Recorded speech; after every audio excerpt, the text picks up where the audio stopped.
নমস্কার, নিউজ ভ্যানগার্ডের পর্দায় প্রত্যেককে স্বাগত জানাচ্ছি। এই মুহূর্তে আপনাদের সাথে আমি রয়েছি অঙ্কিতা। চোখ রাখছি এই মুহূর্তের গুরুত্বপূর্ণ খবরগুলির দিকে। প্রথমেই চোখ রাখছি আবহাওয়ার দিকে।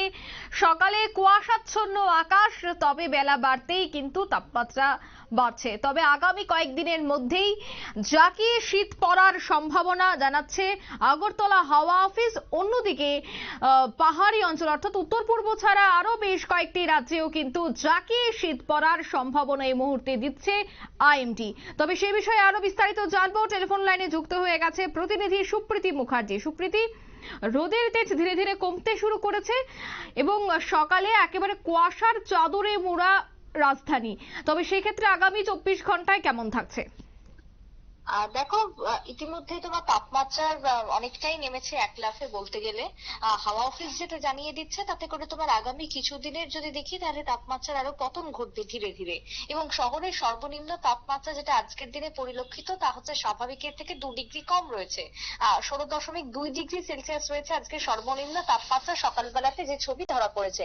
অন্যদিকে দাঁড়িয়ে বেলা বাড়তেই রোদ উঠেছে, কিন্তু রোদ উঠলেও সেভাবে রোদের তেজ থাকছে না। কিছুক্ষণ পরপর মেঘলা আকাশ হয়ে যাচ্ছে। আর এই মেঘলা আকাশ হওয়ার পেছনে অন্যতম কারণই হচ্ছে বঙ্গোপসাগরে ঘূর্ণাবর্ত, যেটা জানিয়ে দেওয়া হয়েছিল যে 25 তারিখ থেকে ঘূর্ণাবর্ত তৈরি হলে উত্তর পূর্বের দিকে আকাশ কিছুটা মেঘলা থাকার সম্ভাবনা থাকছে। সেই অনুযায়ী রাজ্যে কখনো কখনো মেঘলা আকাশ পরিলক্ষিত হচ্ছে। এবারে যদি বলি তোমার সর্বোচ্চ তাপমাত্রা বেলা যত বাড়ছে সেই সর্বোচ্চ তাপমাত্রাও তোমার এবার নেমেছে অনেকটাই। 28 ডিগ্রিতে নেমে এসেছে ইতিমধ্যে সর্বোচ্চ তাপমাত্রা, যেটা আগামী 2-3 দিনে আরো নামতে পারে বলে খবর। 25 ডিগ্রির নিচে চলে যাবে সর্বোচ্চ তাপমাত্রা। অন্যদিকে দাঁড়িয়ে তোমার হু হু করে উত্তরে হাওয়া ঢুকছে। ইতিমধ্যে উত্তরে হাওয়া ঢোকার ক্ষেত্রে কিছুটা প্রবেশ হচ্ছে, বাধা তৈরি হচ্ছে, এটাও ঠিক। বঙ্গোপসাগরে যেহেতু যে ঘূর্ণিঝড় রয়েছে সেই ঘূর্ণিঝড়ের জেরেই শীতের বাতাস কিছুটা প্রবেশে বাধা পাচ্ছে এবং সেই জায়গায় দাঁড়িয়ে তোমার তাপমাত্রা পাহাড়ের দিকে আরো কিছুটা কমবে বা নামবে।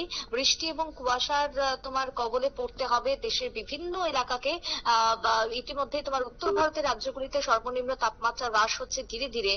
অনেকটাই তোমার কুয়াশার পরিমাণ বাড়ছে সকালের দিকে, যার জন্য একাধিক ট্রেন দেরিতে বা ধীর গতিতে চলছে। আইএমডির পূর্বাভাস অনুযায়ী দক্ষিণ ভারতের আবহাওয়া এই মুহূর্তে সম্পূর্ণ বিপরীত রয়েছে গোটা ভারতের থেকে। কারণ তোমার দক্ষিণ ভারতের বেশ কিছু রাজ্যের বিচ্ছিন্ন বৃষ্টিপাতের সম্ভাবনা রয়েছে। দক্ষিণ ভারতের এই বৃষ্টিপাতের কারণই হচ্ছে তোমার বঙ্গোপসাগরে ঘূর্ণিবর্ত, যেটা তামিলনাড়ুর উপকূলবর্তী এলাকা এবং বদ্বীপ জেলাগুলিতে নিম্নচাপের কারণে 5 দিনের ভারী এই বৃষ্টির সম্ভাবনার কথা জানিয়ে দেওয়া হচ্ছে। শ্রীলঙ্কা, তামিলনাড়ুর উপকূলের দিকের প্রভাব সব থেকে বেশি। এছাড়াও তোমার যদি বলি রামানাথপুরম, তিরুচিরাপল্লী থেকে শুরু করে দক্ষিণে যে জায়গাগুলি রয়েছে চেঙ্গলপাট্টু, বিভিন্ন জেলাতে ভারী বৃষ্টির সম্ভাবনা রয়েছে। অন্যদিকে উত্তর পূর্বে যে রাজ্যগুলি, উত্তর পূর্বের রাজ্যগুলিতেও তোমার 2-1 পশলা বৃষ্টি হলেও হতে পারে, কিন্তু তাপমাত্রা নামবে আগামী দিনে, সেটাই কিন্তু এই মুহূর্তে তোমার আবহাওয়া দপ্তরের পূর্বাভাস।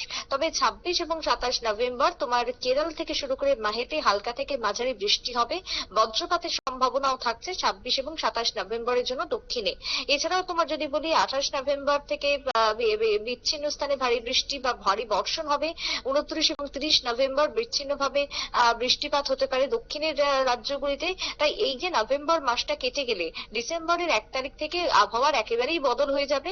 ডিসেম্বরের 1 তারিখ থেকে অন্তত পক্ষে দেশের আর কোথাও কোনো বৃষ্টিপাতের সম্ভাবনা দেওয়া হচ্ছে না। ঘন ঘন কুয়াশা সেখানে পড়তে থাকবে। ডিসেম্বরের 1 তারিখ থেকে উত্তরে হাওয়া হু হু করে ঢুকবে এবং তারপরে ঝাঁকিয়ে শীত উপভোগ করা যাবে গোটা দেশের সাথে এই রাজ্যেও। এমনটাই আজকের সকালের আবহাওয়া দপ্তরের বুলেটিন অনুযায়ী প্রকাশ। অঙ্কিতা। একদমই ধন্যবাদ সুপ্রীতি। অর্থাৎ তেজ কমতে রোদে রাজধানী আগরতলা কিন্তু তাপমাত্রা কমতে শুরু করেছে। তবে আইএমডির যে বার্তা, জাঁকিয়ে শীত পড়তে এবার শুরু করেছে, কারণ উত্তরে হাওয়া প্রবেশ করতে যে শীতের আমেজ এবং সকাল সন্ধ্যের পর যেভাবে কুয়াশার চাদরে মোড়া থাকে গোটা রাজধানী, তাই সেক্ষেত্রে আগামী কয়েকদিনের মধ্যে যে হাড় কাঁপুনি শীত অনুভূত হবে রাজ্য জুড়ে, সেই বার্তাই কিন্তু দিচ্ছে হাওয়া অফিস। নিয়ে নিচ্ছে ছোট্ট একটি বিজ্ঞাপন বিরতি, সঙ্গে থাকুন।